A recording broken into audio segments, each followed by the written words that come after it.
Thank you, Mr. Speaker. Mr. Speaker, the final report of the Mass Casualty Commission was released last month, and it details how our communities, our province, and many vulnerable women were failed by systems that should have protected them.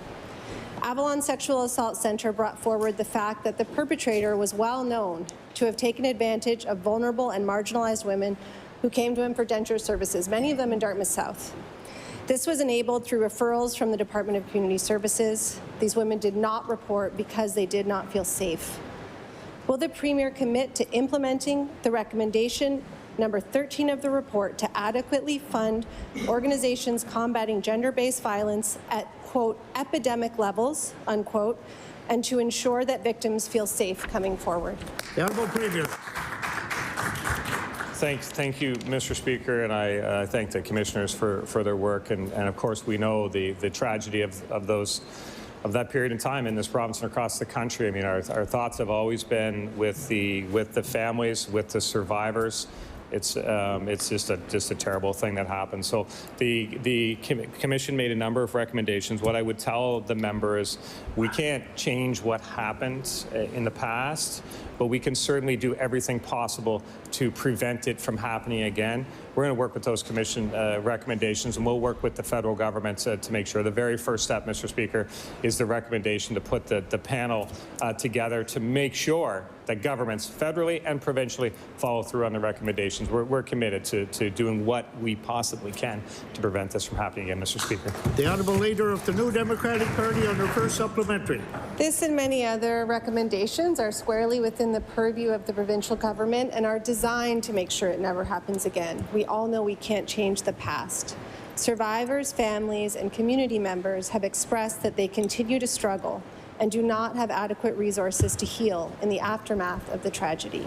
In light of this, the recommendation number 30 of the report reads, by May 1st, 2023, the Government of Canada and Nova Scotia should jointly fund a program to address the public health emergency that exists in Colchester, Cumberland, and Hants counties as a result of the unmet need for mental health, grief, and bereavement supports arising from the mass casualty, and I'll table that. Will the Premier commit to implementing this recommendation by May 1st? The Honourable Premier. Thank you, Mr. Speaker. And I guess what I want to say to the members, I've already met with groups from the area. I know the MLA for the area has been a strong voice for the community, for the families, for the survivors, and he's. I want to assure that the member we're taking the recommendations very seriously. I don't want to leave any room for doubt on that, Mr. Speaker. Nobody wants this to happen again. As a province, as a country, we will absolutely do whatever we can to make sure we take the steps to prevent a tragedy like this from happening again. There's a number of recommendations. Every single one of them is on the table, Mr. Speaker. We'll do what we can. The Honourable Leader of the New Democratic Party on her final supplementary. The one I just mentioned has a deadline in 3 weeks. Mr. Speaker, the Mass Casualty Commission recommended no less than a transformation of our entire approach to community safety.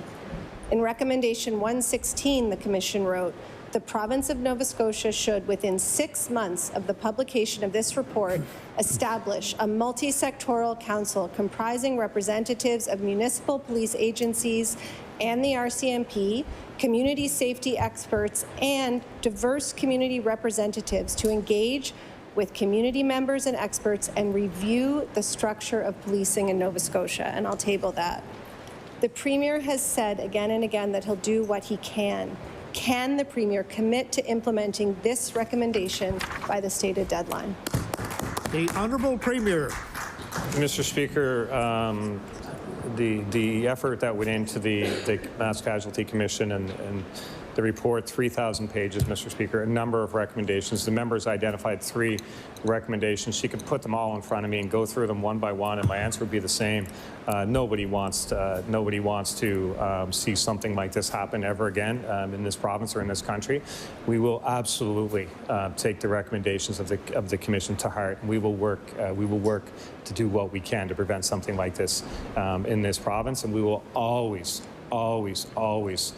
keep the families and the survivors at the center of everything we do, Mr. Speaker. I will assure the House and every single Nova Scotian of that.